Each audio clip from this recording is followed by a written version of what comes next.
So what do they expect of us now that this war is on our doorstep? Of course, there has got to be civil mobilization.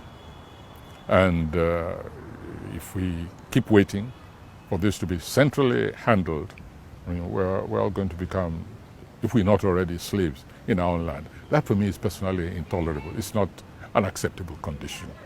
And whatever it takes, I stand ready to contribute in any way. And I've made my government understand this, that we are here not just to live, but to live in dignity. Right now, our dignity is being rubbished. My forest has been taken over. It's been shrinking. My normal hunting grounds, yes, it's been shrinking. My family tells me that if I go in depth again, they will have me institutionalized. What would you be expecting from the president at this time? What do you think he needs to do to break the riot act, if you like, or tell the people that it's no longer business as usual and we are ready to nip this at the bud right now? Address the nation. Address the nation in very stern, unambiguous terms. Say openly, yes, I know I am the patron of the Cattle Rearers Association, etc., etc. I'm a cattle rancher myself. It's a business, and I run my business on business terms. I do not run my business by killing people. I do not run my business by raping, by displacing, by torturing. I do not run my business by occupying land that does not belong to me. And I'm warning all business people in the food commodity, all you cattle rearers, whatever comes to you for illegal occupation or for trespassing on other people's property is your business. And I'm ordering the army, I'm ordering all the security forces to back citizen effort in flushing you out. I expect nothing less, even at this stage. It's very late already, but it's not too late. This is the language which I expect from President Buhari.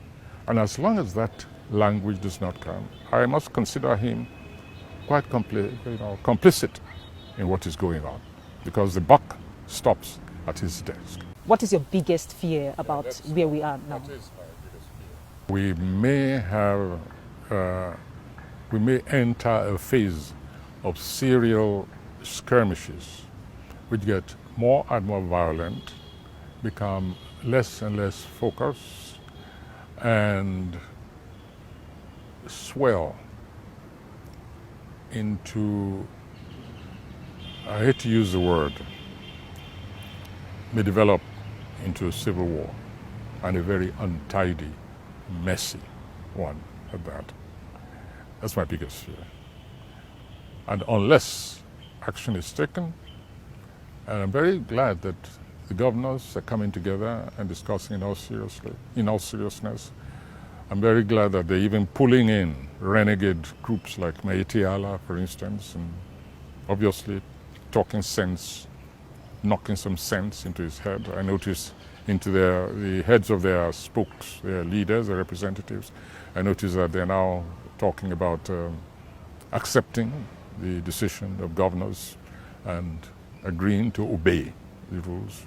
Very different from defiant, arrogant language which they were using when Benue was a totally unconscionable language after people have been killed. Okay, so let's talk about Sunday Igboho, a Yoruba activist that has also taken a stand. He has been in the news in the last couple of days, in the past few weeks. Some are criticizing his stand, some are saying that he's going overboard. You talk about excesses and all that. Have you met him? What do you think about his actions and how he's carrying on? No, we've never met. And incidentally, I hope people will always report things properly. I saw a byline on one of these media online reports. Wole Soyinka calls Igboho a hero or something. I never did any sort of thing. But Sunday Igboho has responded to a situation in the way he knew how. Now you will see that he's trying to work with others.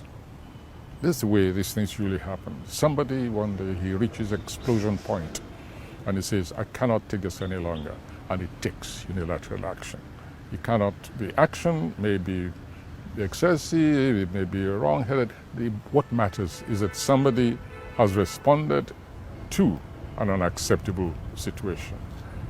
Any errors which he makes is for the rest of us to correct by calling him, and I know that a number of people are doing that.